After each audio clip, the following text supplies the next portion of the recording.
Chapter 1. The Garden Fate and the Unsettling Cry. There had not been a summer so golden in St. Charles for nearly a decade, or so claimed Mrs. Bantry, who considered the weather as much a measure of social worth as the success of her marigolds. From dawn, the sun had risen high over the vicarage gardens, painting the lawns in vibrant shades of green and gold. Gossamer clouds drifted lazily overhead, and the air was scented with the mingled fragrances of new-mown grass, wild honeysuckle, and the sugary promise of cakes cooling on trestle tables. Today was the day of the annual garden fete, an event that united the village's genteel tradition with a competitive spirit, for nothing in St. Charles was ever truly unremarkable if you looked closely enough. The fete had begun with the arrival of the cake judges, 3 elderly women in starched linen, their faces set in expressions of determined impartiality. Then came the brass band, blaring out a slightly off-key rendition of Greensleeves, followed by a stream of villagers in their best frocks and blazers, all ready for a day of modest merriment. Miss Jane Marple, a slender, silver-haired woman of unassuming presence, had chosen her usual spot beneath the sprawling lilac bush, her faded blue cardigan blending quietly into the summer landscape. To a stranger, she appeared to be just another retiree, intent on her knitting and scones. But anyone who watched carefully, though few did, would notice how rarely her gaze rested on her needles, and how often it flickered over the assembled guests, sharp as a sparrow's. Around her, life in the village unfolded in miniature.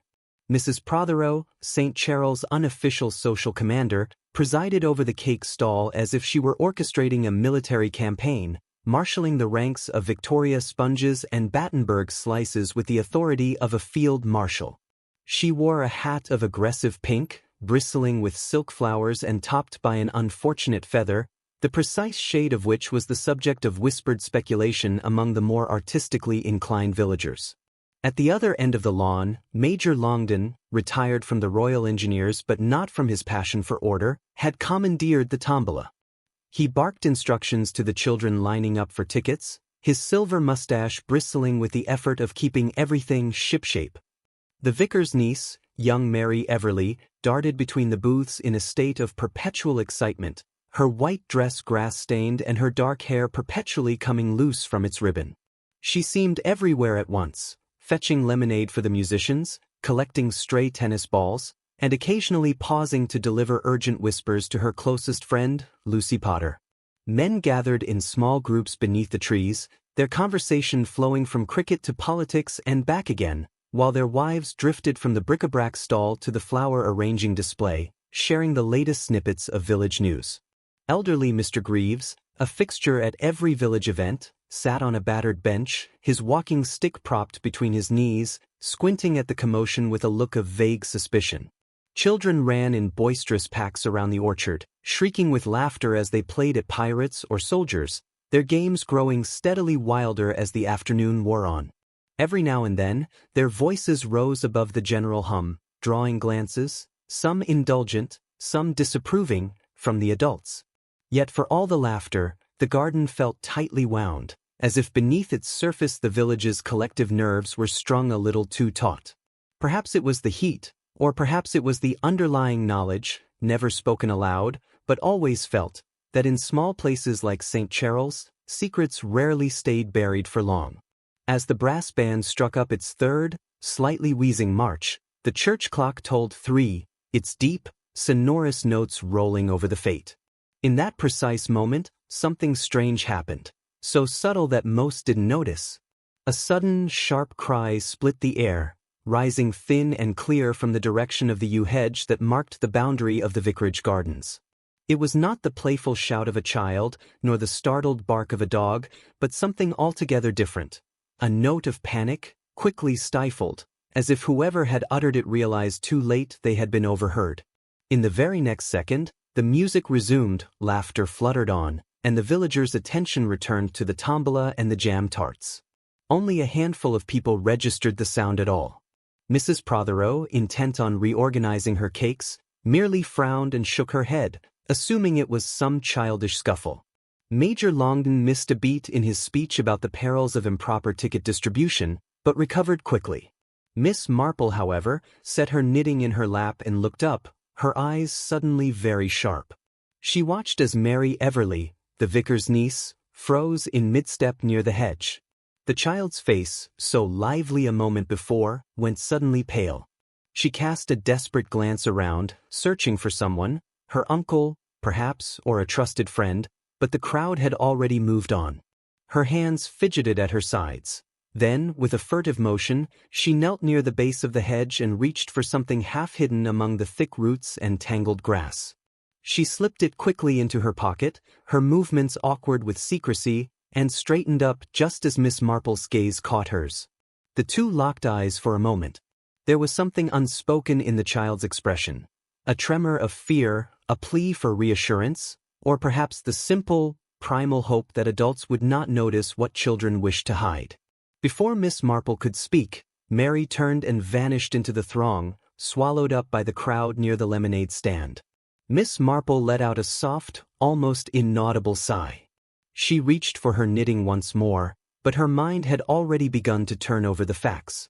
It was remarkable, she thought, how often a single, seemingly trivial event, a child's cry, a nervous glance, a hidden object, could herald far greater disturbances in the tranquil surface of village life. She recalled, not without a touch of melancholy, other summer fates in other years, when the smallest tremor had proved to be the first warning of something far darker. In her long years in St. Mary Mead, she had learned to recognize the pattern, the faint, discordant note that set her heart just a little faster. Few ever noticed these things, but Miss Marple prided herself on her attention to the everyday, the ordinary, the easily overlooked. As the afternoon drifted on, she observed Mary's strange behavior. The girl lingered on the edge of groups, never quite joining in, her fingers now constantly brushing the pocket of her dress. Once, Miss Marple thought she saw her glance back toward the yew hedge, her brow furrowed in worry. More than once, Lucy Potter tried to draw her back into their games, but Mary shook her head and retreated further. Elsewhere, Mrs. Prothero, her pink hat bobbing among the crowd, fretted aloud about the noise and the mess, her irritation rising with each minute that passed. Major Longdon, disgruntled by the inefficiency of the tombola queue, called for proper British discipline, his voice carrying over the hedge.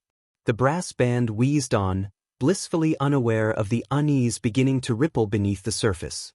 Miss Marple watched it all with the air of one assembling a jigsaw. She took quiet note of the adults who avoided the hedge, of the subtle way some eyes lingered on the shadows at its base.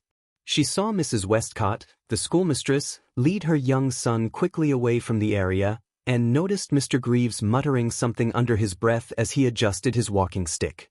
Not once did anyone mention the cry. By 4 o'clock, the incident was all but forgotten, lost in the excitement over who would win the coveted jam trophy and whether the weather would hold for the tea dance. Yet for Miss Marple, that thin, frightened sound remained, echoing in her memory. As the sun dipped lower and the fate began to wind down, Miss Marple rose from her seat and strolled toward the hedge. The grass here was trampled, and beneath the thick yew branches, something glinted faintly in the gloom, a tiny, silver button caught in the roots. She bent down, careful not to attract attention, and studied the ground. There was a scuffle in the earth, as though someone had knelt there in haste. A single, crisp white daisy lay crushed into the mud. Miss Marple straightened, tucking the scene away in her mind. Later, she told herself, there would be time enough for questions, time enough, too, to discover what it was that Mary Everleigh had slipped into her pocket with such trembling hands.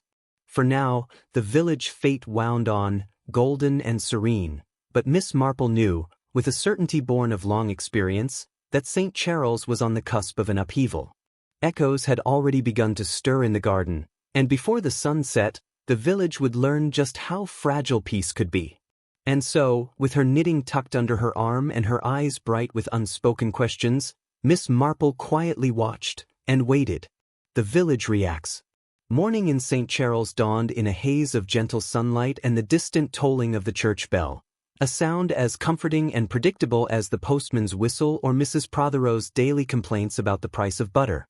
The garden fate, so radiant the day before, had left behind only trampled grass, the faint scent of lemonade, and the muted chatter of villagers lingering over their breakfast tables. In cottages, farmhouses, and neat red brick terraces, the fete was the topic of conversation.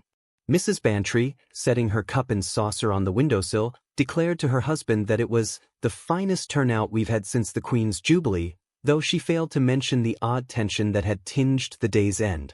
Across the lane, old Mr. Greaves grumbled into his porridge about those children, louder every year, before falling silent, his thoughts drifting back to the moment near the yew hedge when something just out of sight had seemed not quite right. Gossip in St. Cheryl's was an art form as old as the church itself.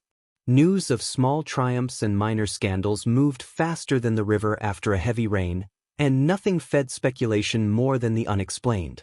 By mid-morning, nearly every household had heard that Mary Everleigh had been acting strangely at the fete, though the details shifted with every retelling.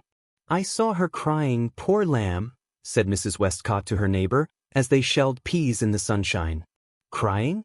I heard she fainted outright," returned the neighbor, who had not attended the fete at all but resented being out of the loop. "I heard she was caught stealing from the collection box," interjected Mrs. Cooper, eager to add her own flourish to the tale. The truth, of course, was both less and more dramatic. Mary herself, pale and silent at the vicarage breakfast table, offered little in the way of explanation. Her uncle, Reverend Everleigh, preoccupied with his sermon notes and the slow unraveling of his own nerves, barely noticed her odd quietness. Only the housekeeper, Mrs. Barker, whose sharp eyes missed little, wondered aloud at the mud on Mary's hem and the way the child's fingers kept returning to the pocket of her dress. Miss Marple, meanwhile, began her day in her customary fashion. A brisk walk around her cottage garden, clippers in hand, trimming roses and taking note of the world beyond her low stone wall. The village, viewed from her gate, looked much as it always did, children racing down the lane, a cart rattling toward the dairy, and old Mrs. O'Shaughnessy hauling her shopping bag up the hill with dogged determination. But Miss Marple's thoughts were elsewhere, replaying the previous afternoon with careful attention to every detail. She remembered the fleeting cry, the nervous glance from Mary, the glint of something silver near the hedge. She remembered, too, the undercurrents in the crowd, the way Mrs. Prothero's voice had risen a pitch too high, the forced jollity of the vicar as he called out the raffle numbers, and the sudden, awkward hush that followed when a missing ticket could not be found. In small places, it was never the dramatic gesture that mattered, but the barely perceptible shifts, the flutter of a hand, the stiffness of a smile. At 11, as was her habit, Miss Marple made her way into the village proper, ostensibly to post a letter but in truth to observe the ebb and flow of rumor at its source. She passed the baker's shop, where Mrs. Cooper was loudly relating the fainting spell story to an audience of two. Further along, she paused outside the greengrocer's, listening as Mrs. Westcott and the schoolmistress discussed Mary Everleigh's peculiar behavior with a kind of gleeful concern. "She's always been sensitive, that one. The vicar dotes on her, of course. Too much coddling, if you ask me." "Oh, I don't know," said the schoolmistress, lowering her voice. "I heard she saw something by the hedge. Something that frightened her." Miss Marple nodded to herself, making a mental note. Fear, real or imagined, was rarely rootless. By midday, the village hall was abuzz with talk. The parish committee was meeting to discuss the success of the fete and the allocation of funds raised, but beneath the surface, more private concerns simmered. Mrs. Prothero, still stung by a less-than-stellar review of her sponge cake, found herself retelling the events near the hedge in ever greater detail, her account evolving with each telling. "There was a shriek, I tell you. I was sure of it. Thought someone had seen a mouse, but then young Mary disappeared. You don't think?" She trailed off, eyes bright with the thrill of scandal.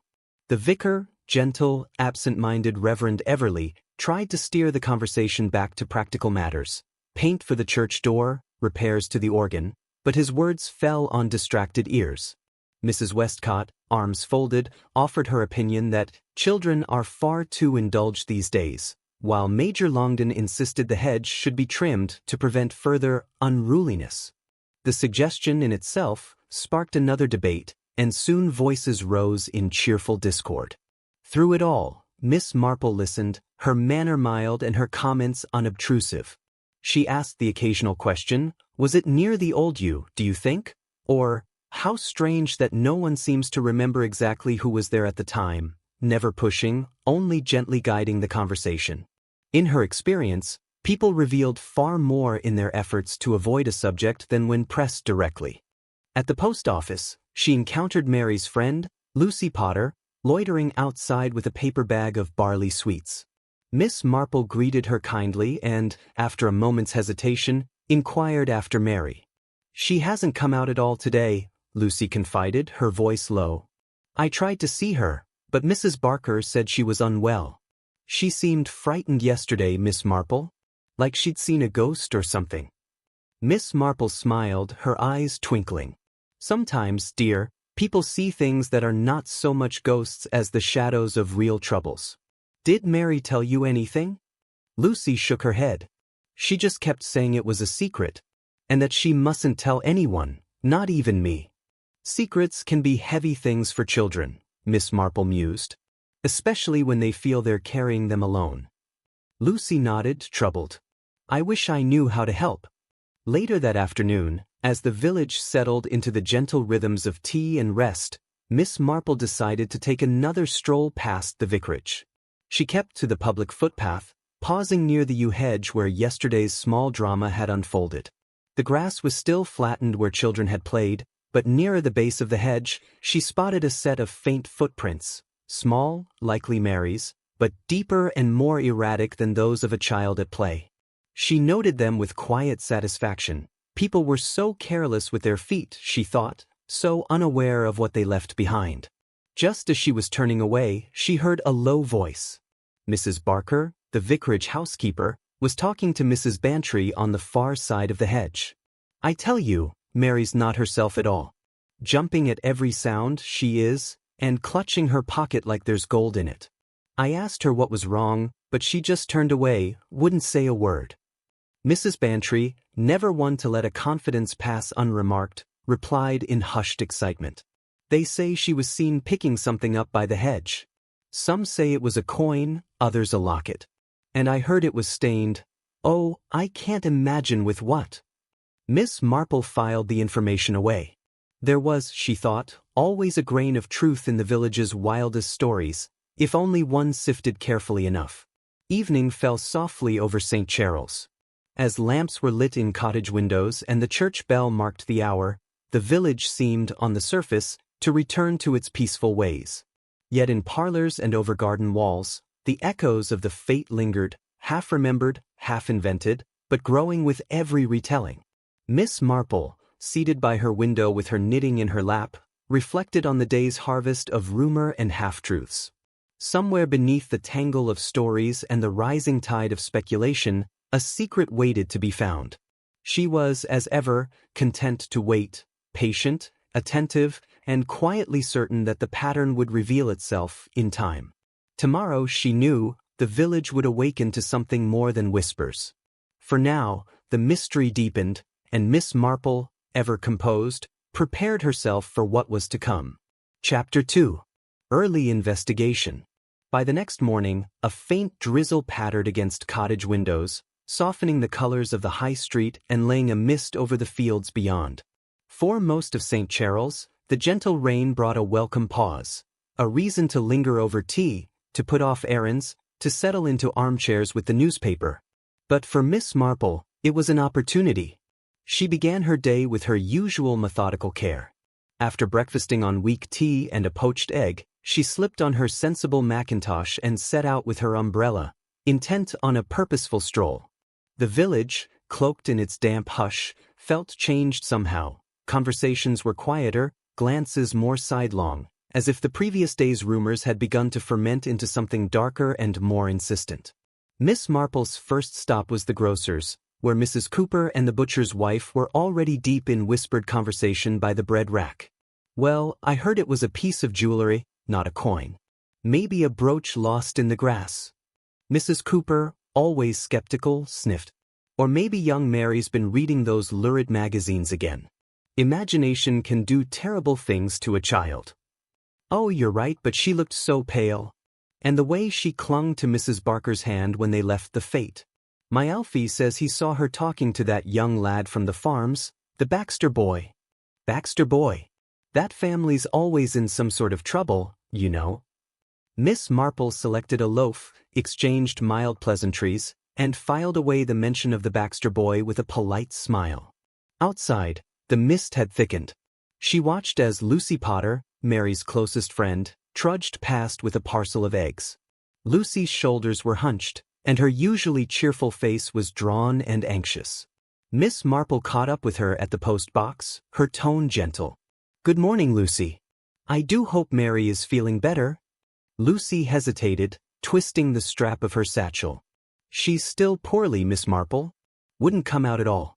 Mrs. Barker says she needs rest, but she's scared. Won't say why." The girl's eyes filled with worry. "I tried to ask, but she just cried. She won't talk to anyone, not even me." Miss Marple nodded sympathetically. Sometimes, when children see or hear something that frightens them, they need a little time to make sense of it. But it's always good to know a friend cares. Lucy managed a grateful smile, and Miss Marple walked on, her mind already piecing together a pattern from the small, easily missed threads of village life. Near the vicarage, she paused as Major Longdon and Mr. Greaves, umbrellas like battle standards, stood by the gate debating the state of the yew hedge. "I say it needs a good pruning." "Nothing but trouble, those overgrown bushes," grumbled Major Longdon. "Been there longer than the church, that hedge," Mr. Greaves replied, his voice rough with years. "But you're right, I suppose. You know what I saw the other night? Lanterns back by the river. Not villagers, I'd wager." Major Longdon shook his head. "Likely poachers. Or that rascal Baxter boy up to mischief." The Baxter name again, Miss Marple noted, and always with a certain reluctance, a convenient scapegoat for village unease. At the vicarage itself, she found Mrs. Barker on her knees in the rose border, her gloved hands red from trimming thorns. Miss Marple greeted her, noting the strain around the housekeeper's eyes. "Oh, Miss Marple, what a week it's been. Mary's taken ill, poor lamb. She barely touched her breakfast. I've tried everything, her favorite honey toast, a hot water bottle, nothing helps." "Children recover quickly from most ailments," Miss Marple said kindly. "But sometimes a fright can linger."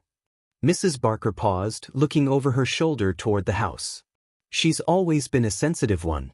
But this, she won't let anyone near her dress pocket. Clings to it in her sleep. I'm afraid to press her. Her uncle says it's best to let her be. But I can't help but worry." Miss Marple rested a gentle hand on Mrs. Barker's arm. "Would you mind if I spoke to Mary for a moment? I promise not to trouble her." With a grateful nod, Mrs. Barker led her inside. The vicarage, usually a cheerful jumble of parish papers and muddled shoes, felt oddly subdued. Mary sat curled in a window seat, staring at the gray garden. She barely looked up as Miss Marple entered. "Mary dear, I wonder if you'd do an old lady a small favor?" Miss Marple's voice was soft as down. "I've quite forgotten how the yew hedge looks from your window. Would you show me?" Mary hesitated, but the gentle routine of village politeness worked its subtle magic. She slid from her perch, glancing once at her pocket, and moved to the window with Miss Marple. For a moment, they simply watched the drizzle together. Then, very quietly, Miss Marple said, "You were very brave yesterday, Mary." The child's lip trembled. I didn't mean to. I just heard something. Someone crying. I wanted to help, but then," she broke off, voice choked. Miss Marple patted her hand. "Sometimes we find things when we aren't even looking for them. Things that make us feel odd or frightened. Would you like to show me what you found?" Mary hesitated for a long moment, then slowly reached into her dress pocket. She produced a small object wrapped in a lace-edged handkerchief, a delicate, tarnished locket. Miss Marple saw at once that it was old, Victorian perhaps, its silver inlay dulled by time. But there was a stain along one edge, rust, perhaps, or something darker. Inside, a faded photograph showed a woman with solemn eyes, her hair pinned in an old-fashioned style. "I found it under the hedge. I heard a voice, too, a grown-up's, but strange. Like someone was arguing, then they stopped. And then I heard that cry." Mary clung to the locket. "I was afraid to tell." Miss Marple pressed her hand reassuringly. You did exactly right. Sometimes grown-ups make mistakes, but it's always best to tell someone you trust. Downstairs, she spoke quietly to Mrs. Barker, asking if anyone in the village might recognize the locket. The housekeeper shook her head, brow furrowed. I've never seen it before. But I'll ask around carefully. Miss Marple thanked her and left, the locket tucked away. Outside, the rain had stopped. She turned her steps back toward the village green, deep in thought. The locket was no ordinary trinket. Someone had lost it, or hidden it, deliberately. The stains might be rust, but Miss Marple was not so sure. And someone in the village, she suspected, would know that solemn, watchful face in the photograph. On her way home, she met Mrs. Prothero at the gate of Maple Lodge. The lady's pink hat had been replaced with a practical scarf, but her manner was as brisk as ever. Miss Marple, I was hoping to catch you. Dreadful news, there's been talk of someone prowling about the gardens after dark. The milkman says he saw lights by the river last night. And Mrs. Westcott's cat came home with its fur all ruffled. I say we must keep a close watch. Indeed, Miss Marple replied, though I do wonder sometimes if our watching does not sometimes keep secrets hidden longer than they might be. Mrs. Prothero looked scandalized, then brightened. You'll see, something's afoot. Always is when the air feels this heavy. Miss Marple agreed, and with a word of thanks, excused herself. Back in her cottage, she set the locket on her writing desk, gazing at the photograph. Outside, the village was a tapestry of whispers and shadows, every conversation a possible clue, every nervous glance a piece of the puzzle. The case was not yet a case, not in the eyes of the law, but Miss Marple knew from long habit that the ordinary held its own kind of danger. In the distance, the church bell chimed, a sound as ancient as the yew hedge itself. Miss Marple listened, her mind quietly racing. Tomorrow, she thought, the village would stir anew. And with it, perhaps, the secrets that had lain so long beneath the surface would begin to emerge, drawn forth not by the harsh hand of accusation, but by the gentle, persistent observation of an old lady who never quite belonged, but always understood. The early investigation had begun, and St. Charles would never be quite the same. First suspects. Rain had washed the village clean by midday, and a crisp, uncertain sunlight filtered through the clouds as if deciding whether to stay. St. Charles, with its red-tiled roofs and tangled hedgerows, emerged fresh but subdued, a village caught between the comfort of habit and the growing unease of whispers that would not settle. That morning, a small knot of villagers gathered by the post office, sheltering beneath the eaves, their talk hushed and urgent. It was there that Constable Arkwright made his appearance, arriving from the next town over in a sensible bicycle cape, his cap pulled low and his notebook already in hand. He was a man of careful steps and a stern mustache, new to rural policing and quietly eager to prove himself. Word had reached him through the usual grapevine, a rumor of a child frightened at the fate, a found object, and the suggestion of nighttime trespassers near the vicarage grounds. He set to work in the way of those unused to the peculiar ways of villages, his questions blunt and his ears perhaps a little too ready for scandal. Mrs. Prothero, delighted to be the first consulted, gave him her account in excruciating detail, emphasizing her own alertness and describing, with suitable drama, the shocking shriek that had pierced the afternoon's festivities. "And you're certain, madam, that it was a cry for help?" "I'm not certain of anything, Constable," she replied, almost gleeful, "except that nothing of the sort ever happened before the Baxters moved in on the edge of the village. The boy, in particular, always loitering near the hedge, and a bad influence, if you ask me." It was a refrain repeated in various forms as Arkwright made his way through St. Charles. Suspicion, it seemed, was easily stoked. Young Tommy Baxter, all of 15 and given to sulking in doorways, had long been the convenient culprit for any minor mischief: the trampled flower bed, the broken window at the schoolhouse, the missing jam tarts from last autumn's bazaar. The family's reputation as outsiders, having come from the next county, made them the subject of steady, if mostly unspoken, disapproval. By late morning, word had spread that the constable would be paying a call on the Baxter cottage, a modest, ivy-choked dwelling at the village edge. Tommy's mother, a thin, anxious woman, answered the door, wiping her hands on her apron and blinking at the sight of the uniform. "No, Tommy's not at home. He's gone to the farms, working for Mr. Granger's hay," she said, her voice defensive from the outset. "If there's trouble, I'm sure he's nothing to do with it. He was with his brother all afternoon during the fete, helping stack chairs after the vicar asked. Ask Mr. Granger, he'll tell you." Arkwright nodded, making a note. "Some of the villagers say your son was seen near the hedge when the cry was heard." She shook her head. "People here never forgive, nor do they forget. Tommy's made mistakes, but he wasn't near the hedge. He's trying, Constable. He really is." Miss Marple, having heard of the constable's inquiries through the ever-efficient Mrs. Bantry, decided a stroll past the Baxter house was in order. She found Mrs. Baxter hanging out washing, her movements brisk with contained frustration. "Such a to-do over nothing, Miss Marple," she said, voice low. "People don't change their minds easily once they've picked a favorite villain. My Tommy may be moody, but he's a good boy. If only people would see him as he is, not as they imagine." Miss Marple listened, nodding gently. She knew well enough how eager small communities were to tie their unease to a familiar name. "I always find, Mrs. Baxter, that when trouble occurs, it's wise to look for what's new, not what's merely convenient." Meanwhile, in the vicarage, Mary Everleigh had grown still quieter. Reverend Everleigh was at a loss. He spent much of the morning pacing his study, torn between pastoral duties and the gnawing worry for his niece. He was visited by Lucy Potter, who brought a posy of wildflowers and sat awkwardly on the edge of Mary's bed. "Everyone's talking, Mary. About you, about the locket." Mary turned away. "I wish they wouldn't. I wish I'd never gone near that hedge." Lucy squeezed her hand. "You did nothing wrong. Maybe you saw something, someone, who shouldn't have been there. Maybe that's why everyone's scared."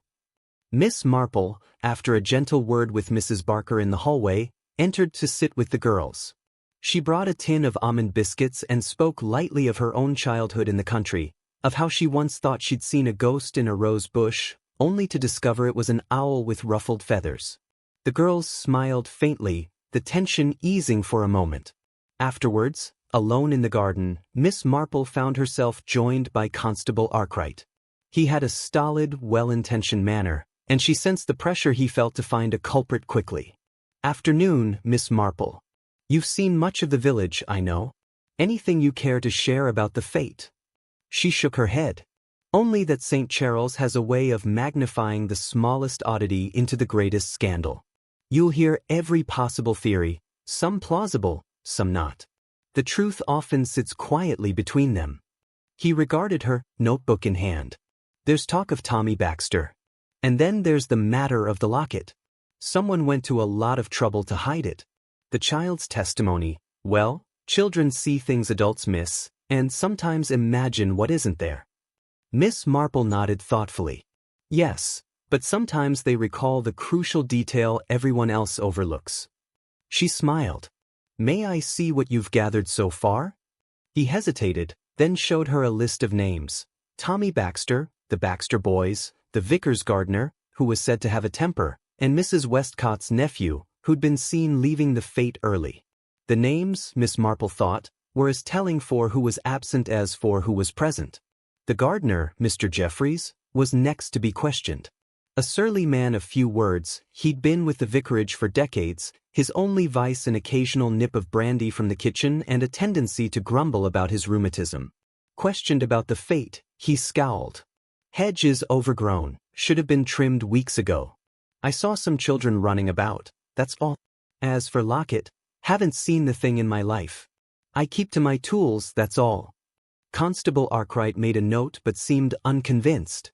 As the afternoon wore on, the air in the village thickened. The villagers' initial thrill at the drama began to give way to suspicion and edginess. The schoolmistress forbade the children to play near the yew hedge. Mrs. Prothero warned Mrs. Bantry that, "You can never be too careful, not with strange people about." Even the vicar, usually the soul of calm, began to double-lock the church doors at night. Miss Marple, walking home as dusk crept in, reviewed what she knew. The obvious suspects, the Baxter boy, the surly gardener, fit too neatly into the village's need for answers. There were deeper currents: the hidden locket, the faded photograph, Mary's persistent fear, the odd stains no one could explain. She recalled Mary's words about a strange grown-up's voice, not a shout, but an argument. And somewhere in the background, always, was the persistent image of the yew hedge, boundary and witness to it all. She paused at her own garden gate, looking back as the first lights twinkled on in windows across the green. The village's composure was slipping. Suspicions had been cast, lines drawn, and yet, Miss Marple was certain, the heart of the matter still lay hidden, waiting for one small, overlooked truth to bring it into the light. Night fell. In parlors and kitchens, people locked their doors a little earlier, watching the shadows with unfamiliar unease. In St. Cheryl's, it was no longer enough to mind one's own business. For the first time in many years, everyone felt the keen edge of doubt. And Miss Marple, as she drew her curtains, wondered quietly not only who might have cried out that afternoon, but who was most desperate to keep that cry from ever being understood. Chapter 3. A Hidden Clue. The following morning dawned heavy and humid, as though the unsettled mood of St. Cheryl's had seeped into the weather itself. Wisps of mist clung to the hedgerows, and the usual cheerful rattle of milk bottles on doorsteps was muffled, as if the village had collectively agreed to keep its voice down. Miss Marple, however, was up before most. The night had been a restless one, filled with half-dreams of shadowy figures slipping through yew branches and a child's muffled cry echoing just out of sight. She resolved, as she sipped her morning tea, that today she must be especially observant, for she sensed the case, if indeed there was a case, stood on the edge of some small revelation. It was a habit of hers, when troubled by a puzzle, to tidy her cottage. She dusted her mantelpiece, polished the silver vase, and replaced the fading wildflowers on her table with a fresh arrangement. As she worked, her mind sifted over the previous day's events, the shrill notes of gossip, the list of suspects, the locket in Mary's trembling hands, and the nervous glances exchanged in parlors and at garden gates. She was considering a walk to the vicarage when there was a sharp rap at her door. To her surprise, it was the vicar's gardener, Mr. Jeffries, his cap clutched awkwardly and a sheepish look about him. "Sorry to trouble you, Miss Marple," he muttered, shifting from foot to foot. "Just thought you should know. Found something odd this morning, down by the old yew. Thought maybe, with all the fuss, you'd want to have a look before the constable's lot come poking about." She thanked him, curiosity piqued, and followed him down the lane. The village, seen through the haze of early light, felt somehow different, older, more secretive, as if the hedges themselves had stories to share. Mr. Jeffries led her past the familiar benches and battered rose arches, toward the thickest part of the yew boundary that separated the vicarage garden from the river meadows. The ground here was soft with moss and last year's leaves, still damp from rain. Jeffries pointed to a spot near the roots, half concealed by the overhanging branches.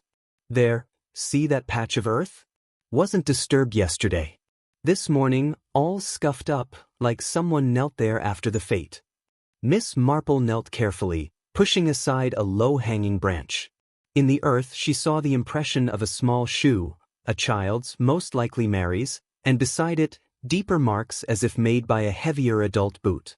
But what caught her attention was something glinting dully in the soil. She reached for it and found a button, pearl-white and cracked, its back flecked with dried mud. Yes, she was nearly certain, an unmistakable smudge of reddish-brown. She straightened, holding the button in her palm. "Curious," she murmured, "it's not a common button. See the tiny engraving on the rim? An old crest, I think. A bird, perhaps a wren. And stained with, it might be rust, but it doesn't look quite right." She did not voice her suspicion that the stain might be blood, but her eyes met Mr. Jeffries's and saw the same worry reflected there. "Not from any coat I've seen round here," Jeffries said. "Most folks wear plain stuff. But the doctor's wife, Mrs. Finch, she's fond of her little decorations, odd trimmings and such." Miss Marple tucked the button into her pocket. "Thank you, Mr. Jeffries. I'll be discreet, of course." She gave him a reassuring nod and watched as he retreated, a little less stiff than before, as though unburdened by passing the mystery along. She lingered by the hedge a moment longer, studying the patterns in the earth, the impressions left by small hands and hurried shoes. The scene whispered of confusion, of someone frightened but determined, and someone else, perhaps older, perhaps not, moving quickly, perhaps to hide or recover something. With the button safely hidden in her reticule, Miss Marple strolled on to the vicarage, where she found Mrs. Barker in a rare lull, the kitchen awash with the scent of lemon polish and fresh bread. She greeted the housekeeper warmly and, after some gentle conversation, asked whether Mrs. Finch had been at the fete. Mrs. Barker paused, brow furrowed. "Oh yes, she came later, after tea. Dressed very smart as always. Stopped by the cake stall, then wandered off for a while. I remember her saying she needed some air, what with all the noise." "And did you notice anything odd about her coat by chance? Perhaps a missing button?" Mrs. Barker thought, then shook her head. "She's always so careful, wouldn't leave the house if a thread was loose. But now you mention it, she did stop outside with Mrs. Prothero. They seemed to be having words, nothing loud but not friendly either. Mrs. Prothero can be, well, difficult." Miss Marple smiled. "That she can. Thank you, Mrs. Barker." Mary, still pale but a little more composed, peeked into the kitchen. Miss Marple knelt to her level, showing her the button. "Do you remember seeing this, dear? By the hedge, perhaps?" Mary's eyes widened. I heard something click, like a snap, when I found the locket. I thought it was just a stick breaking, but maybe it was this. Someone was near. I heard them walking away, very quick." This small detail was enough for Miss Marple. She spent the next hour making her way through the village, listening at corners, exchanging pleasantries in the shops, always watching, always listening. The mention of Mrs. Finch's name brought guarded reactions. Admiration from some, mild envy from others. Mrs. Finch herself, when encountered near the apothecary, was gracious but distant, her tailored coat immaculate, every button in place. Miss Marple noted the style, the cut, and the very slight mismatching pearl on the left cuff. A replacement, perhaps. Later, in the shade outside the church, she ran into Mrs. Prothero, who was, as always, in the thick of conversation. "Of course I noticed." Mrs. Finch and I exchanged words, but nothing of consequence. "She was in a state, upset about her husband, I think. That man keeps the oddest hours. And she left the fete in a hurry, right after that silly business by the hedge. I say, if you want to know what's amiss, you might ask who benefits from all this excitement." Miss Marple let the gossip swirl, picking out kernels of fact from the chaff of rumor. She reflected that in every scandal there were those who saw opportunity. An enemy discredited, a rival distracted, a reputation tarnished just enough to shift the social order. Returning home in the warm, sticky afternoon, she laid the button beside the locket on her writing desk. The pattern was emerging, slowly, faintly, but with the precision she trusted. The button, the locket, the hurried footsteps, and Mary's lingering terror were threads of a single fabric. That evening, as the church bells marked the coming dusk, Miss Marple walked once more past the yew hedge. The garden was quiet now, the village subdued. A movement in the shadows caught her eye, a figure slipping along the path, careful, furtive.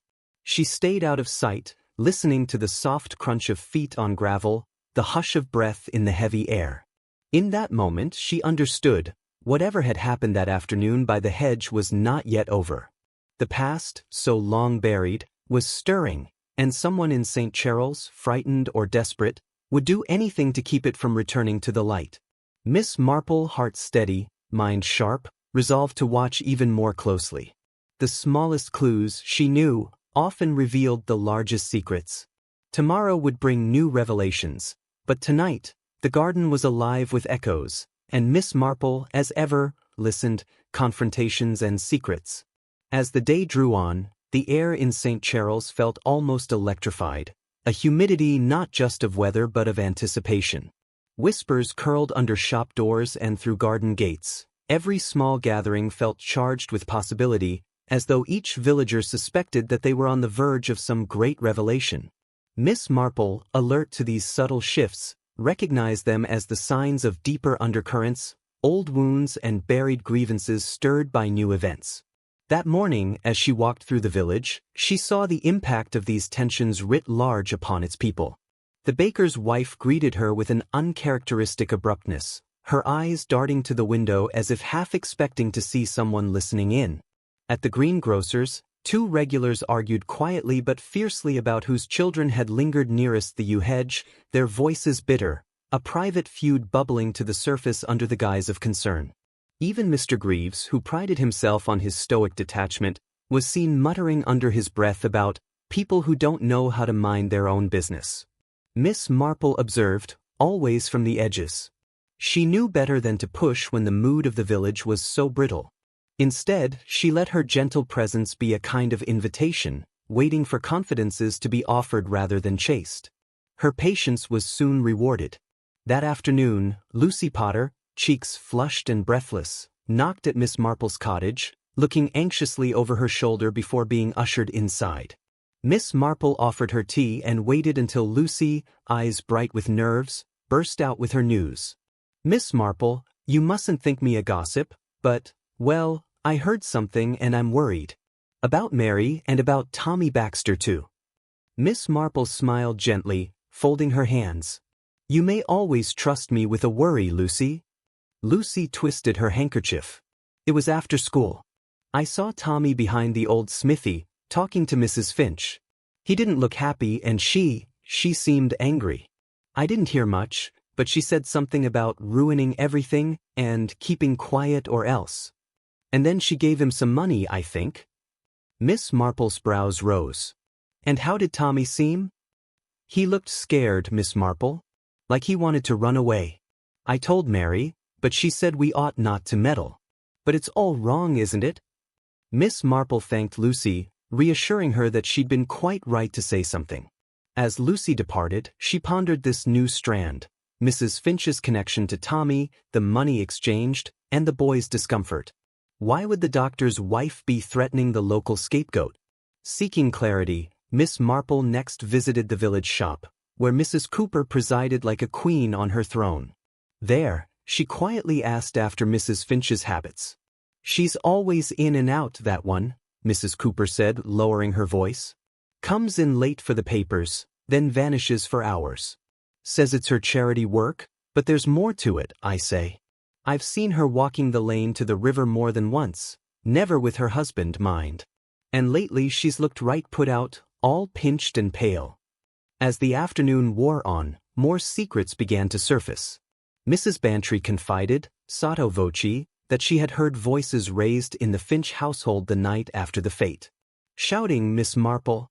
Not a civil word between them. And Dr. Finch stormed out past midnight, woke the dog. He hasn't been himself since, poor man. Looks positively haunted. The village's nerves, stretched thin, began to snap.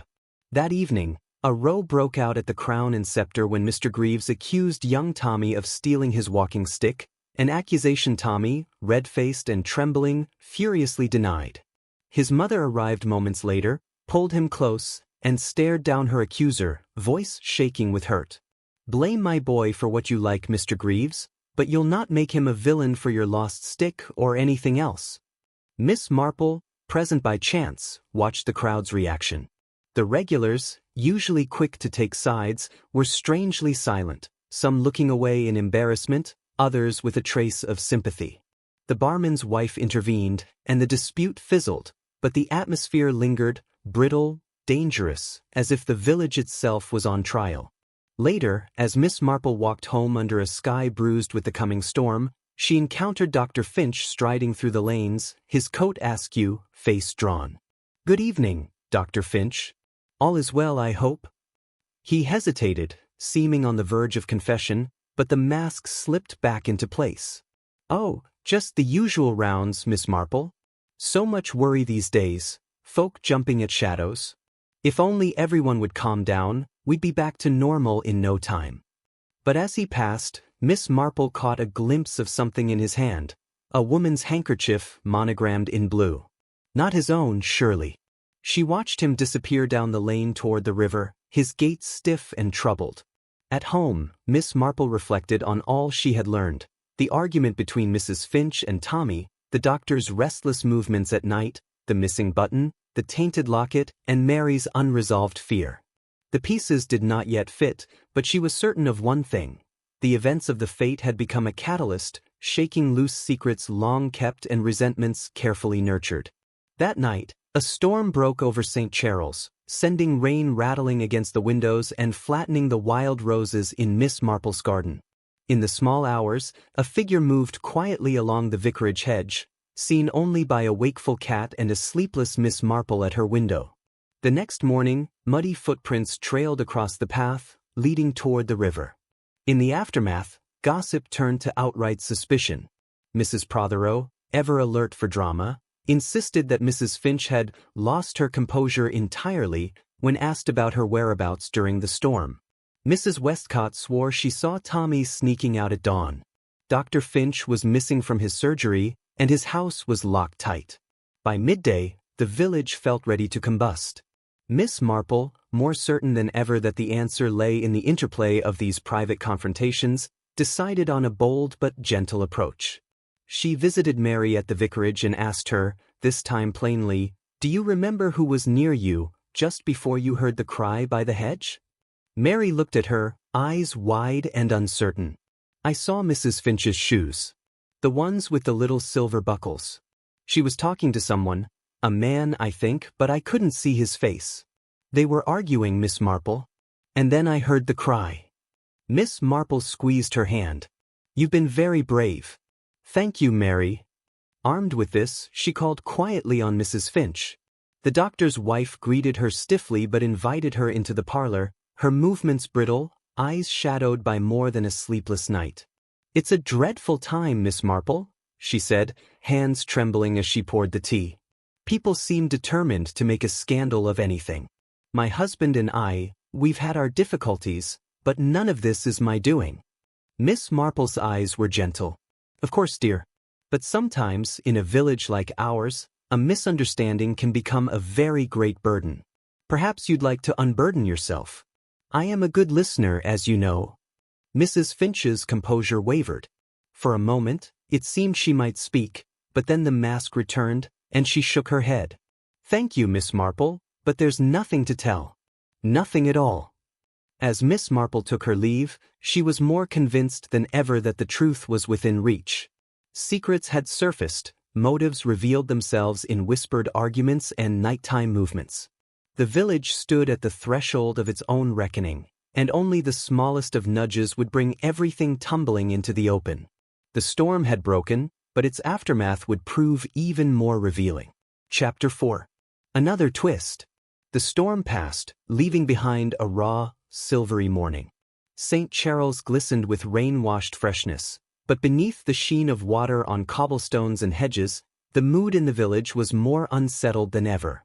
Talk of the storm's wildness, broken branches, an upturned beehive, even a narrow escape for the milk cart, vied for attention with darker undercurrents. For it was not just nature's force that had rattled the community, but the feeling that something, or someone, was stirring restlessly in their midst. Miss Marple woke early, the restless dreams of the night still lingering. She moved quietly through her morning, aware that the village's unease had reached a fever pitch. Her own mind replayed the events of the previous days: Mary's confession, Mrs. Finch's evasion, Tommy's frightened silence, and Dr. Finch's peculiar absence. The pattern, she felt, was close to revealing itself, but as with all puzzles, sometimes a new piece was needed to see the whole. That new piece arrived sooner than she expected. Shortly after breakfast, a breathless Mrs. Bantry appeared at Miss Marple's garden gate, her hat askew and cheeks flushed with excitement. "Jane, there's been another discovery, down by the river, just past the old willow. Constable Arkwright's there already. They say it's something shocking." Miss Marple thanked her and, hat in hand, made her way down the village lane toward the river meadow. By the time she arrived, a small crowd had already gathered, neighbors in raincoats, children craning for a better look, and a handful of the village's more stoic elders, faces grave beneath their caps. At the center of it all stood Constable Arkwright, looking flustered and slightly overwhelmed. In his hand was a soaked, mud-stained coat, its lining torn and its left cuff missing a button. Lying on the ground beside it was a man's leather wallet, damaged by the rain, but still intact enough to reveal a faded photograph and a few damp notes. Miss Marple waited until the crowd's excitement had subsided before quietly approaching the constable. He greeted her with a sigh of relief. "Miss Marple, I was hoping you'd come. Looks like someone tried to hide this coat in the reeds last night. Belongs to Dr. Finch, his name's stitched inside. But there's something else too." He handed her the wallet. She opened it, careful not to damage the sodden contents. The photograph inside was of a younger Dr. Finch, his arm around a woman who, though the image was grainy, bore a striking resemblance to Mrs. Finch. There was a note as well, the ink blurred by water but still partly legible. "You promised this would stay buried. I can't, not after what happened." Miss Marple's mind whirled. The coat's torn cuff, the missing button, the proximity to the yew hedge, all pointed to a new layer of connection. And yet, the most surprising development was Dr. Finch's own disappearance. No one had seen him since the storm, his surgery was locked, his home dark, and Mrs. Finch claimed ignorance of his whereabouts. Speculation flared up at once. "It was Dr. Finch all along," declared Mrs. Prothero, loud enough for the circle to hear. "That's why he's gone missing. He must have been the one by the hedge, not the boy." "But why would he leave his coat behind?" wondered Mr. Greaves, ever practical. "It's a distraction, perhaps," murmured Mrs. Westcott, "or a sign of a struggle. Oh, it's all too much." Miss Marple listened, saying nothing as the villagers tried to fit this new development into the tangled web of their theories. The air was thick with rumor that Dr. Finch had argued with his wife, that he had debts no one knew about, that the wallet contained secrets damning enough to ruin anyone. She turned her attention to the coat. The tear at the cuff was jagged, as if caught on something sharp, or perhaps grasped by a desperate hand. The lining was damp, but a faint stain, rust, perhaps, or dried blood, remained visible near the pocket. Constable Arkwright was quick to act. He dispatched a message to the next town, requesting assistance, and declared the area off-limits while he collected evidence. But the damage was done, the story was out, and the village's anxiety sharpened to a new point. As the morning wore on, the ripples of this discovery reached every corner of St. Cheryl's. Mrs. Bantry, never one to let a scandal go stale, brought news to Mary at the vicarage, distressing the girl further. Lucy Potter confided to Miss Marple that she feared for Tommy, who had not been seen since dawn. Mrs. Baxter, frantic, went from house to house, asking if anyone had seen her son. Meanwhile, Mrs. Finch remained at home, curtains drawn, her posture tight as a coiled spring. Miss Marple called upon her once more, finding the doctor's wife more fragile than ever. She offered tea and gentle conversation, but Mrs. Finch seemed distracted, her hands trembling as she stirred her cup. "They think it's my husband, don't they?" she whispered, voice strained. "They think he did something dreadful. But it wasn't him, Miss Marple. It wasn't." Her eyes darted to the window. "I can't say more. Not yet." Miss Marple's voice was kind. "Sometimes it helps to share what frightens us, even if only in part." But Mrs. Finch only shook her head, tears threatening to spill. "Please, let them look elsewhere. He's not the villain they need him to be." That afternoon, as thunder rumbled in the far distance, Miss Marple sat in her cottage, pondering the implications of the new evidence. Dr. Finch's coat and wallet pointed to his presence by the river, but nothing yet tied him directly to the events at the yew hedge, except, perhaps, in the minds of those who needed a tidy culprit. Tommy's absence gnawed at her. A frightened boy could make rash decisions, especially if wrongly accused. She decided to walk the path along the river, following the line of willows and wildflowers, searching for any sign of Tommy or further disturbance. The air was still, the only sound the low, insistent song of a blackbird. Then, near the spot where the coat had been found, she noticed faint marks in the mud, a child's shoe, a heavier boot, and a third set, smaller, lighter, but unmistakably recent. Following the trail, she found a small scrap of cloth caught on a bramble, blue gingham like the shirt Tommy wore most days. She tucked it into her pocket, a sense of urgency pressing upon her. Someone else had been here, someone desperate enough to leave in haste. As dusk fell, the village was alive with fear and uncertainty. Dr. Finch was missing, Tommy Baxter was missing, and the evidence seemed only to deepen the confusion. Yet Miss Marple felt, as she sat by her window knitting quietly, that the case was turning, not toward clarity, but toward the unmasking of a much deeper deception. In St. Cheryl's, every light burned late. Shadows moved behind curtains, and the echo of that forgotten cry seemed to sound anew in every anxious conversation. The stage was set for the real story to begin emerging, one more complicated and more dangerous than anyone yet suspected. And Miss Marple, never quite part of the scene but always watching, prepared herself for the final unraveling. Miss Marple's final test. That evening, as the last light faded and the lamps of St. Cheryl's flickered on one by one, Miss Marple sat quietly by her parlor window, knitting in her lap, mind as restless as the wind that rattled the eaves. The discovery of Dr. Finch's coat and wallet had not solved the mystery, but rather deepened it, especially now that both he and Tommy Baxter were missing. The village, gripped by anxiety, teetered on the edge of panic and speculation. Miss Marple, however, felt something else, a faint but growing certainty. Years of watching human nature, its frailties, its vanities, its capacity for both love and cruelty, had given her a sense for when the truth was near. She saw it in the village's raw nerves, the shifting alliances, and the strained silences that now haunted its lanes and doorsteps. She sensed it, too, in the patterns of fear, not just the fear of being found out, but the fear of being wrongly accused or, worse, abandoned by one's own. It was time, she decided, to move gently but decisively. The key to many mysteries, she knew, lay not in confrontation, but in observation. A well-placed word, a simple kindness, a test of character when least expected. The next morning dawned bright and cold. Miss Marple paid a visit to the vicarage, where she found Mary and Lucy together in the garden, the latter holding Mary's hand with steadfast loyalty. "Miss Marple, have they found Tommy?" Lucy asked, her face pinched with worry. "Not yet, dear. But I think we'll have news soon. Tell me, Mary, do you remember exactly what you heard that day by the hedge?" Mary nodded, swallowing. "There was arguing like before, but then a strange voice. I think it was Dr. Finch. He was upset, sounded scared. And then I heard Tommy. He was crying but trying not to.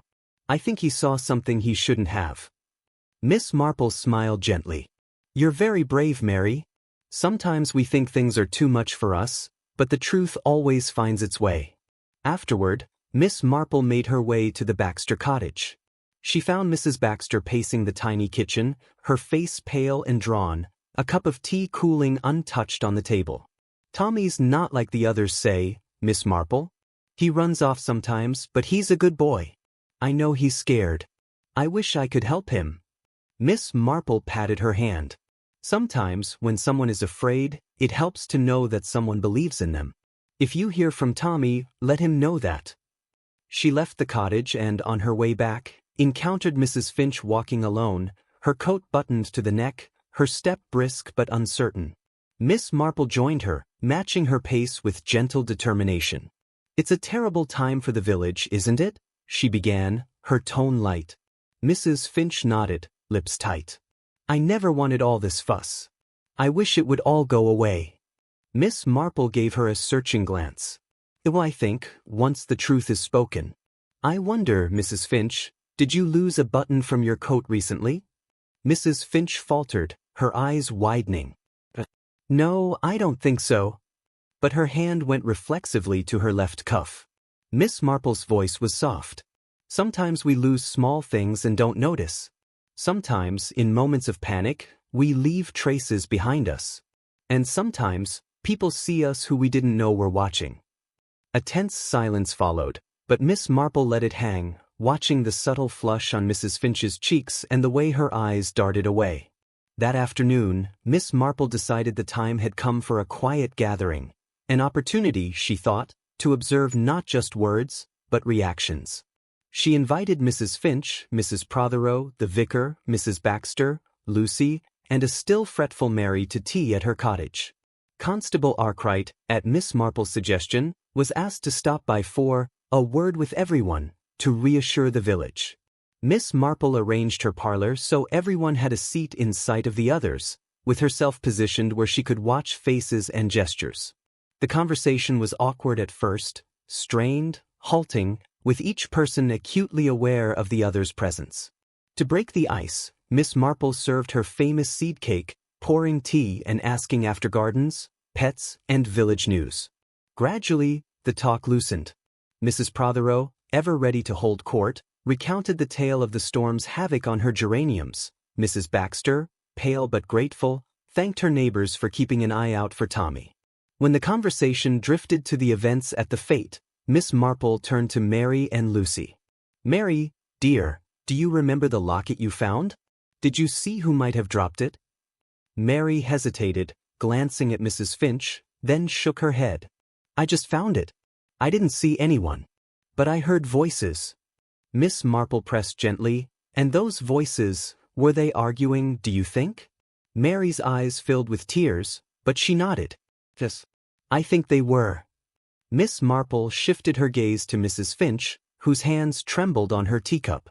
"It's remarkable," Miss Marple said mildly, "how often secrets are kept in the hope they'll protect others, but they end up hurting everyone. Sometimes, the best way to end suffering is simply to speak." A long pause followed. Mrs. Finch's eyes darted to the window, her jaw clenched. Mrs. Prothero's face registered the faintest triumph, as if a confession were imminent. Mrs. Baxter clutched her skirt, while Lucy reached for Mary's hand. Constable Arkwright, arriving just then, announced that he'd had a message. A boy matching Tommy's description had been seen at the old mill, hiding in the hayloft. Mrs. Baxter gasped, tears springing to her eyes. Miss Marple, seeing the opportunity, suggested, "Perhaps Mrs. Baxter and I could accompany you to the mill, Constable? I think Tommy might be more willing to talk if he sees a familiar face." At the mill, the hayloft was dark and musty, sunbeams streaming through cracks in the boards. Tommy sat hunched in the corner, his face streaked with tears and grime, clutching the blue gingham scrap Miss Marple had found by the river. "Tommy," Mrs. Baxter called softly, her voice breaking. "It's all right. We're here for you." Tommy looked up, fearful, then met Miss Marple's gentle gaze. "I didn't do anything, Miss Marple. I just saw, Dr. Finch was scared, and Mrs. Finch was there, and then someone shouted. I hid. I was so scared." Miss Marple knelt beside him, her voice as soothing as a lullaby. "No one thinks you did anything, Tommy. But what you saw is important. Can you tell us?" Tommy nodded, voice trembling. "I saw Mrs. Finch with the locket. She was crying and Dr. Finch tried to talk to her, but then Mrs. Prothero came. She shouted at them about shame and ruining the fate. Then someone pushed by, someone I didn't see, and there was a cry, and I ran." Miss Marple nodded, her mind racing. The web of secrets had grown thick, but at last, the pieces were falling into place. The time for subtlety was nearly over. Now, she would need to draw the real story into the light. As she led Tommy back toward the village, she resolved, the next conversation she convened would be the last. The game was almost at an end, and soon, the truth would emerge, gently, but with all the weight of justice and understanding that St. Charles needed. Chapter 5. The Reveal. The late afternoon sun slanted softly through the lace curtains of Miss Marple's sitting room, casting gentle patterns on the worn carpet and the polished surfaces of the quaint furnishings. The air was thick with anticipation, a palpable stillness that seemed to hold the collective breath of St. Charles. The gathering was intimate but carefully chosen. Reverend Everleigh, Mrs. Finch, Mrs. Prothero, Mrs. Baxter, Lucy Potter, Mary Everleigh, Constable Arkwright, and of course, Miss Marple herself. The room felt charged, but Miss Marple's calm presence seemed to steady the group. She settled into her favorite chair, knitting resting forgotten in her lap, and regarded each face with a gentle kindness that belied the sharpness of her mind. "Thank you all for coming," she began, her voice soft but clear. "This past week has been difficult for everyone here in St. Charles. Secrets have been revealed, fears have surfaced, and many of you have been hurt or confused. But it is time, I think, to put these worries to rest by sharing the truth, gently but completely." She paused, allowing the moment to settle, before continuing. We have heard much about the locket Mary found, the cry heard at the fete, and the disappearance of both Dr. Finch and Tommy Baxter. Each of these threads, at first seeming separate, are in fact woven together by events that unfolded beneath the yew hedge. Miss Marple's eyes rested briefly on Mary, whose fingers nervously twisted a handkerchief, and then on Mrs. Finch, whose posture was rigid but attentive. "The locket," Miss Marple said, holding up the delicate, tarnished silver piece, "is a token of love and loss. Inside is a faded photograph of Mrs. Finch's grandmother, a woman who once lived in this village, and whose story is bound to this very garden." She set the locket down and looked to Mrs. Finch. "You were seen near the hedge at the fete, and I believe you were searching for something very dear." Mrs. Finch's breath caught, and she looked away. "Yet," Miss Marple continued, "your search was interrupted. There was an argument, a quarrel, not just between you and your husband, but involving Mrs. Prothero as well." A faint murmur passed among the listeners. Mrs. Prothero's cheeks flushed, but she said nothing. Miss Marple's voice grew firmer. "Mrs. Prothero, you feared that the revelation of this family secret, something about the locket and its history, would damage your standing in the village. And so you sought to silence those who might speak of it." Mrs. Prothero's eyes widened. "That is quite an accusation, Miss Marple." "It is not an accusation," Miss Marple replied gently, "but a fact I have come to through careful observation and kindness. The cry at the fete, heard by many but understood by few, was not one of injury but of despair, a moment when the weight of hidden truths became too much." She turned to Tommy. "Tommy, you saw this moment, did you not?" The boy nodded, eyes shining with tears. Mrs. Finch was crying. Dr. Finch tried to calm her, but Mrs. Prothero came and shouted. Then someone pushed past and there was the cry. "I ran because I was scared." Miss Marple smiled kindly. "Thank you, Tommy. Your courage in speaking is most valuable." She then addressed Dr. Finch, who had quietly returned to the village earlier that day and now stood in the corner, looking worn and unsettled. "Doctor, the torn coat and lost button were signs of your haste, I believe. You were trying to protect a family secret, one that involved your wife's heritage and her fears about the past." Dr. Finch nodded slowly. "It is true. The locket belonged to my wife's grandmother, a woman whose scandal many here wish to forget. Mrs. Finch wanted to retrieve it quietly, fearing it might bring pain to her family." Miss Marple continued, "And the shadows of that past touched more lives than any of us knew. Mrs. Prothero feared exposure, and in the moment of confrontation, voices rose, and emotions overcame reason. The cry was a lament, not a crime." She let the silence deepen before concluding, "The mystery, then, is not of malice or violence, but of human frailty, of love, loss, and the lengths we go to protect those we care for." Mrs. Finch wept openly now, relief mingling with sorrow. "I was so afraid the past would destroy the present." Reverend Everly stepped forward gently. "Thank you, Jane. Your kindness and wisdom have brought peace to a troubled village." Mrs. Prothero, humbled, nodded. "I see now how much I let fear guide me. I only wished to protect our community, but in doing so, I caused more harm." Miss Marple smiled softly. "Fear is a powerful thing, but it is understanding that heals." As the gathering dispersed, a sense of calm settled over the room. Outside, the village of St. Charles seemed to breathe easier, as if released from a long-held tension.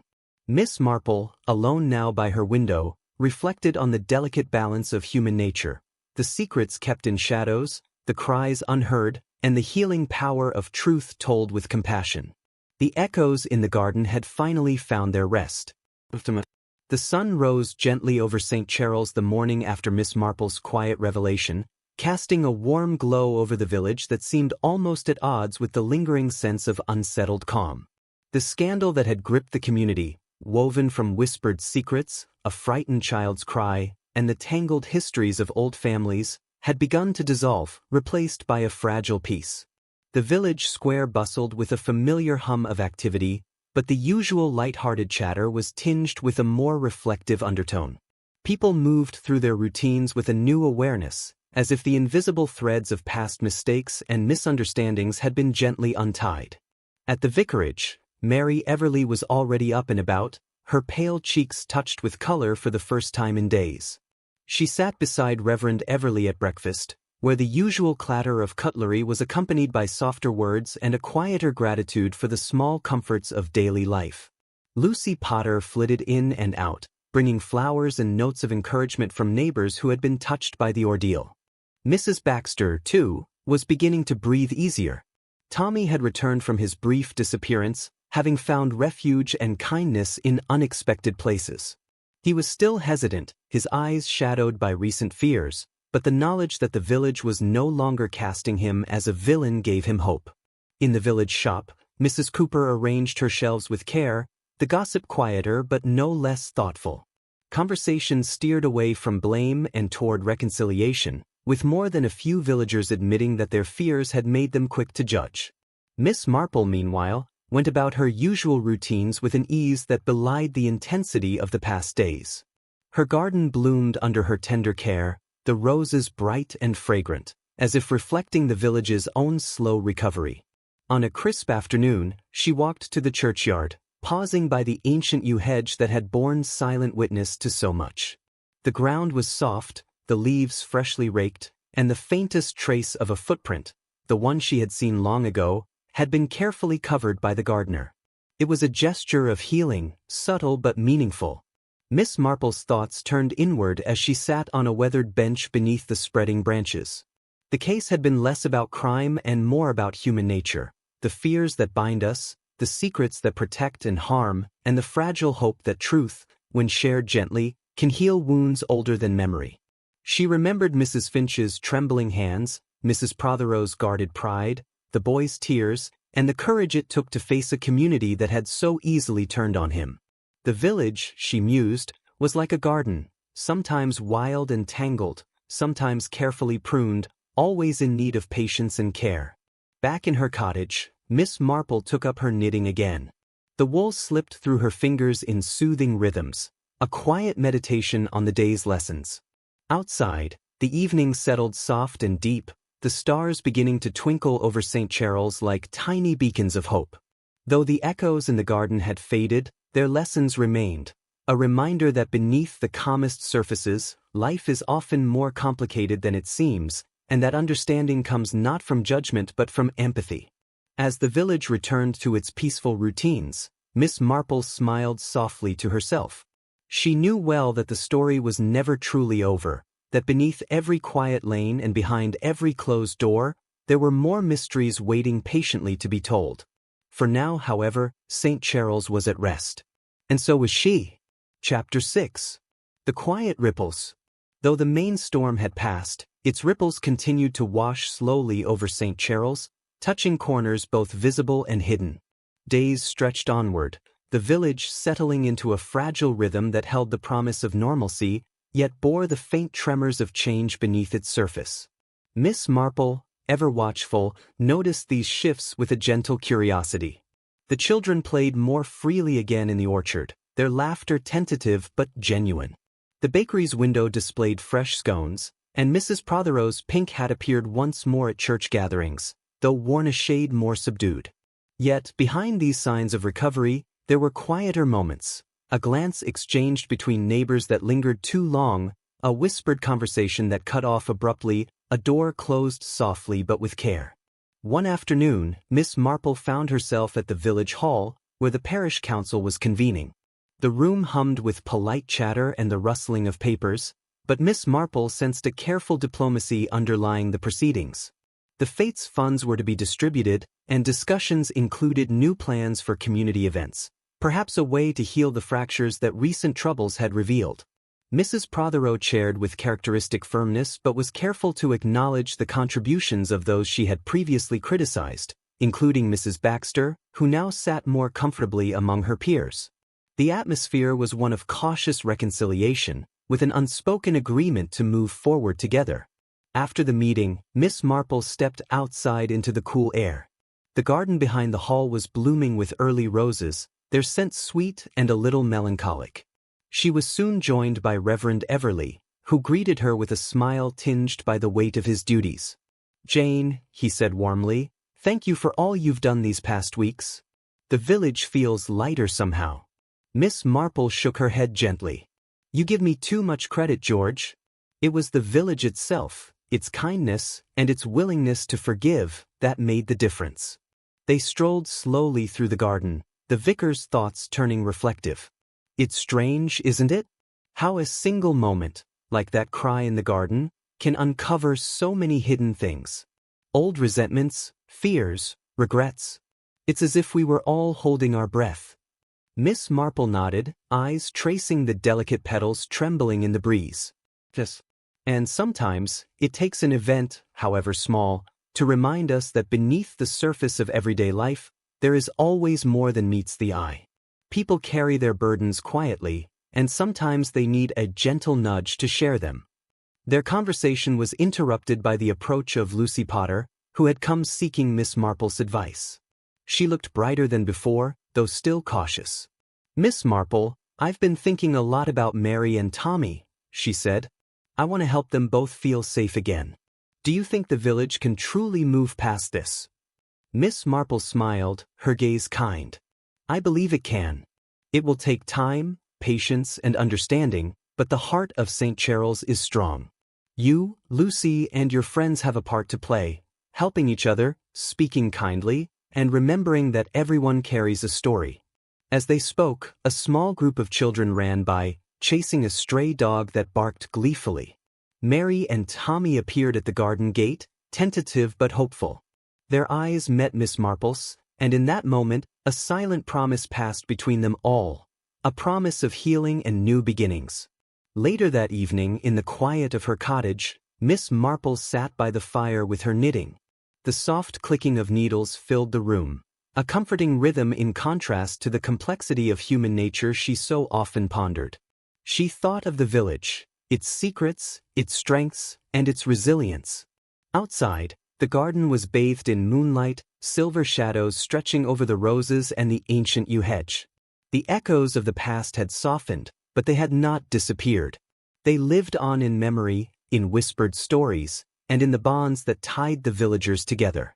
Miss Marple smiled softly to herself. Life, she knew, was a tapestry of moments, some bright and clear, others shadowed and mysterious. And through it all, the gentle light of understanding and compassion could guide even the most troubled hearts toward peace. As the night deepened, the village rested once more, and Miss Marple, guardian of its quiet truths, prepared to meet whatever stories tomorrow might bring. Shadows lengthen. The days that followed the village meeting at the parish hall brought with them a tentative stillness, a fragile calm that seemed to settle like dew over St. Charles. The events surrounding the fate and the tangled web of secrets had left many uneasy, but as life resumed its gentle rhythm, there was a collective hope that wounds might heal and grievances soften. Miss Marple, however, observed with her usual keen eye that beneath this surface of reconciliation, subtle currents still swirled. Quiet glances held a moment too long, conversations hushed at the approach of certain villagers, and the shadows cast by the old yew hedge stretched longer each evening. One misty morning, as the village began to stir beneath a low-hung sky, Miss Marple took her habitual walk past the vicarage. The garden looked peaceful in the pale light. Birds fluttered among the early blossoms, and the air was thick with the scent of damp earth and rosemary. But as she approached the edge of the yew hedge, she noticed something unusual, a scrap of paper caught in the brambles, partially hidden but fluttering in the breeze. She bent to retrieve it carefully, smoothing the delicate sheet between her fingers. The writing was hurried, almost frantic, and though some words were smudged by rain, the message was unmistakable. Not safe to trust, secrets buried too deep, must speak before. Miss Marple's brow furrowed. The note was unsigned, but its tone spoke of fear, urgency, and the burden of hidden knowledge. Who had left it? And what secrets remained, still concealed beneath the village's polite facades? Later that day, she paid a call on Mrs. Westcott, the schoolmistress, whose sharp mind and discreet demeanor made her a valuable source of information. The two women sat in Mrs. Westcott's parlor, sipping tea amidst shelves of well-thumbed books and pressed wildflowers. "Miss Marple, I'm glad you came," Mrs. Westcott said quietly. There's been talk, quiet of course, about things that don't quite add up. Strange visits at odd hours, whispers in the night. Even the children sense it, though they don't understand. Miss Marple nodded. I too have found a note near the yew hedge, a warning of sorts. It suggests that not all is yet revealed. Mrs. Westcott's eyes darkened. Indeed.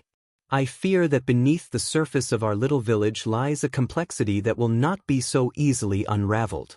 That afternoon, Miss Marple sought out Lucy Potter and Mary Everleigh, hoping to provide comfort and gather what small pieces of information the children might share.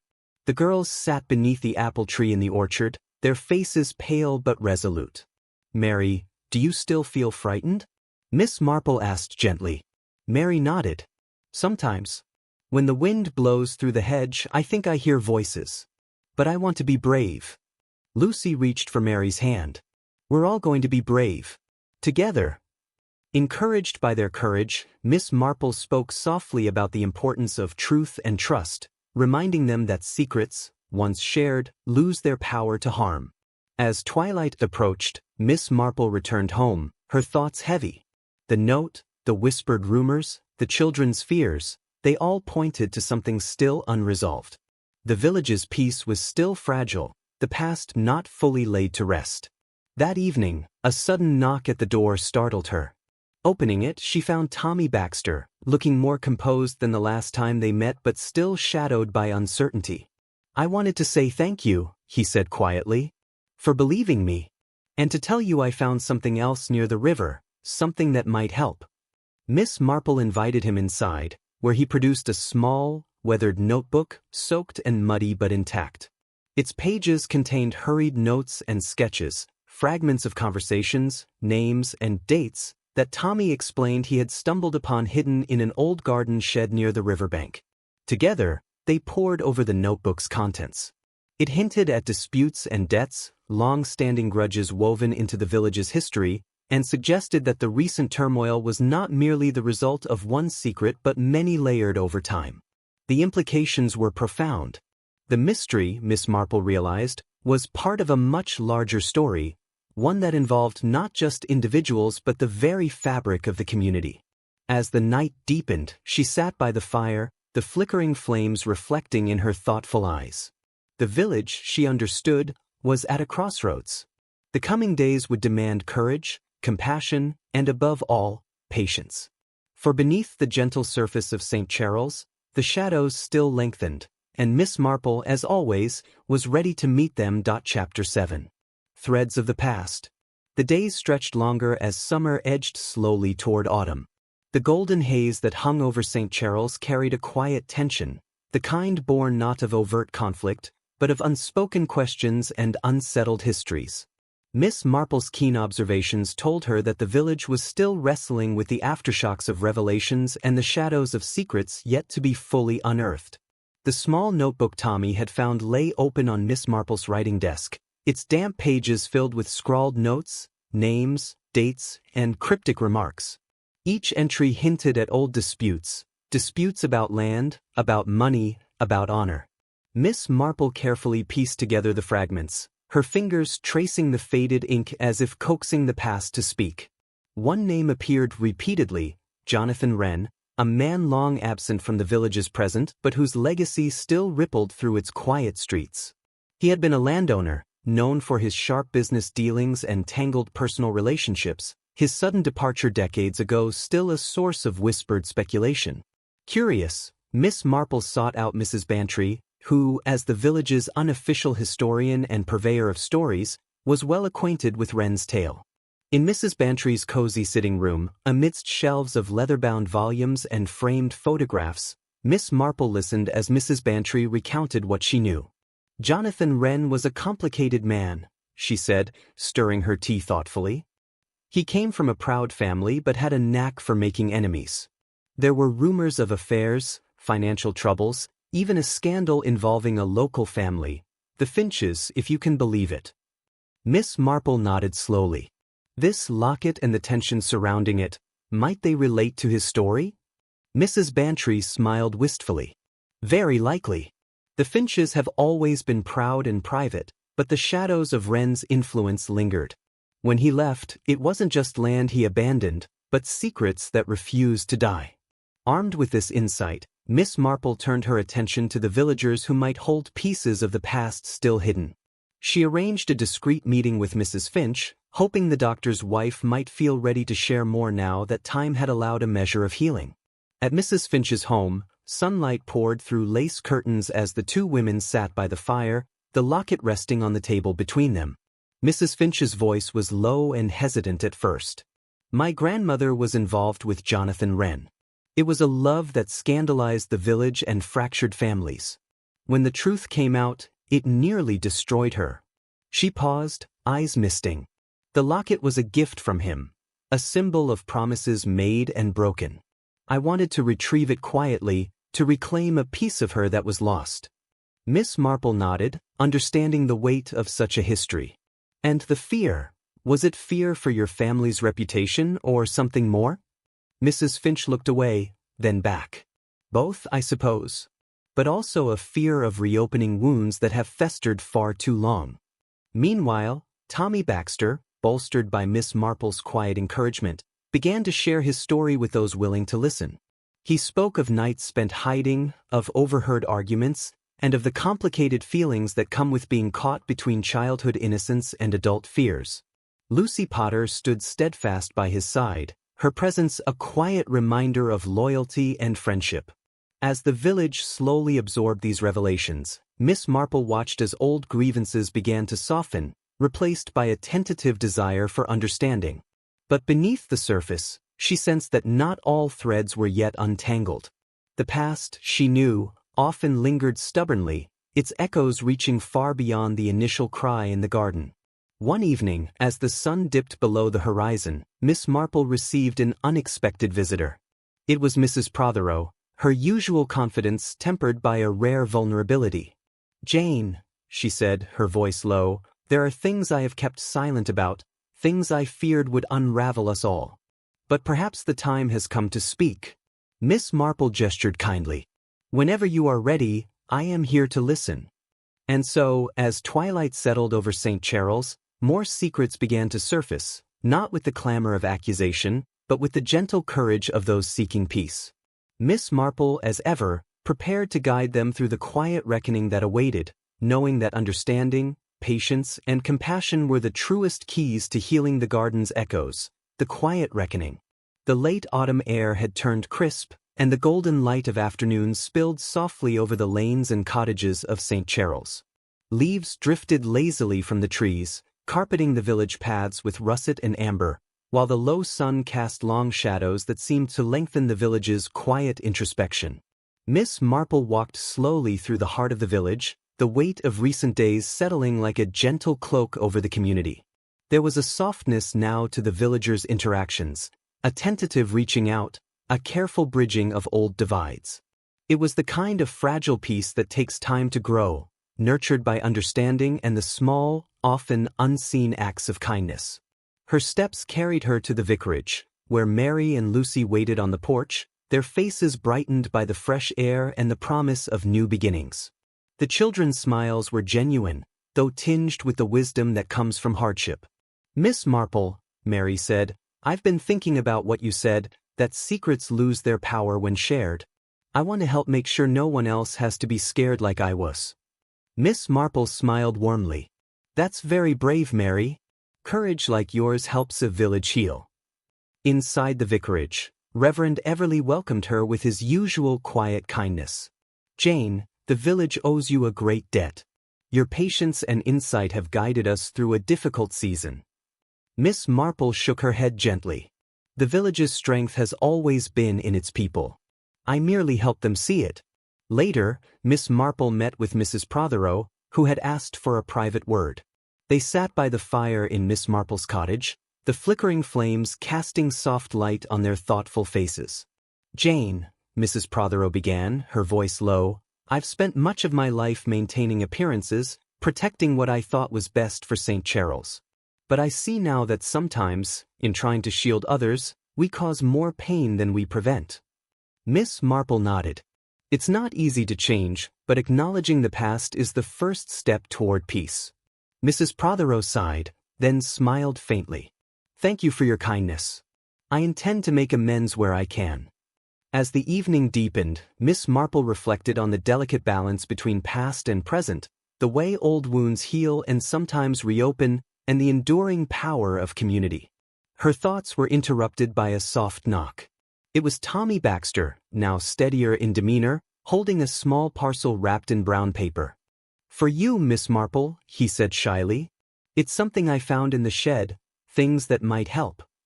She accepted the parcel with a smile, promising to look inside carefully.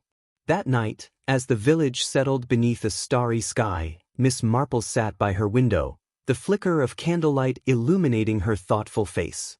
Inside the parcel were old letters and faded photographs, fragments of stories waiting to be pieced together. The journey was far from over, but she was certain that with patience, compassion, and careful observation, the echoes in the garden would finally find their rest. And so, as the village of St. Cheryl's slept peacefully, Miss Marple prepared herself for the final threads yet to be woven, the ultimate resolution drawing quietly nearer. Chapter 8. Final Threads and New Beginnings. The first frost of early winter dusted the rooftops of St. Cheryl's, lending a crispness to the air that seemed to sharpen even the softest of sounds. The village lay quiet beneath a pale sun, its familiar streets and hedgerows seeming both timeless and transformed. 4 weeks now, the echoes of that long-ago cry in the garden had stirred a series of revelations, rippling through the community with gentle but irrevocable force. Miss Marple, wrapped in her warmest shawl, sat comfortably by the fire in her cottage, the last of Tommy Baxter's parcels spread out before her on the table. Letters yellowed with age, photographs faded but precious, and a diary bound in worn leather, all waiting to be carefully examined and understood. The documents told stories long whispered but never fully told. They revealed a tangled history of love and betrayal, of family pride and quiet sacrifice, and of a generation shaped by choices both brave and painful. Jonathan Wren's name appeared again and again, alongside references to the Finch family, their fortunes intertwined in ways that reached beyond land and wealth to touch the very heart of the village. As Miss Marple read, her thoughts turned to the people of St. Cheryl's, their fears, their hopes, and their capacity for forgiveness. The discovery had unearthed much, but it had also created an opportunity, the chance to face the past honestly, to heal old wounds, and to build a stronger community from the fragile threads of truth. Later that morning, she visited Reverend Everly at the vicarage, where Mary and Lucy were tending the small winter garden with careful hands. The children's laughter, light and hopeful, filled the crisp air, a sign that the village was moving forward. "Jane," the vicar greeted her warmly, "the village is grateful. The storm has passed, but the work of healing continues. Your wisdom has been a beacon." Miss Marple smiled. "Healing takes time, George. But the heart of a village like St. Cheryl's is resilient." She spent the afternoon visiting the families most touched by the revelations, offering quiet words of comfort and encouragement. Mrs. Finch, now more composed, shared a cup of tea with her, speaking of renewed hope and a desire to lay old fears to rest. Mrs. Prothero, too, showed signs of change. No longer the sharp-tongued matriarch, she had softened, taking small steps toward reconciliation and community service. As evening fell, Miss Marple gathered the village once more in the parish hall, not for judgment or accusation, but for celebration. The fates-delayed tea party had been rescheduled, this time as a symbol of unity and renewal. Neighbors shared stories, laughter, and the warmth of companionship, the old resentments giving way to new friendships. Children chased each other through the hall, their carefree joy a balm to weary hearts. Miss Marple watched quietly from a corner, her eyes reflecting the flickering candlelight and the gentle glow of a community reborn. As the night wore on, she stepped outside into the crisp air. The stars shone brightly above, the same constellations that had guided generations before her. The yew hedge stood silent, no longer a symbol of fear but of endurance and hope. She breathed deeply, the cool air filling her lungs with promise. The echoes in the garden had finally faded, replaced by the soft murmur of life moving forward. And as she returned to her cottage, knitting needles clicking softly once more, Miss Marple knew that though mysteries would always come and go, the true heart of St. Charles, its people, their stories, and their courage would endure.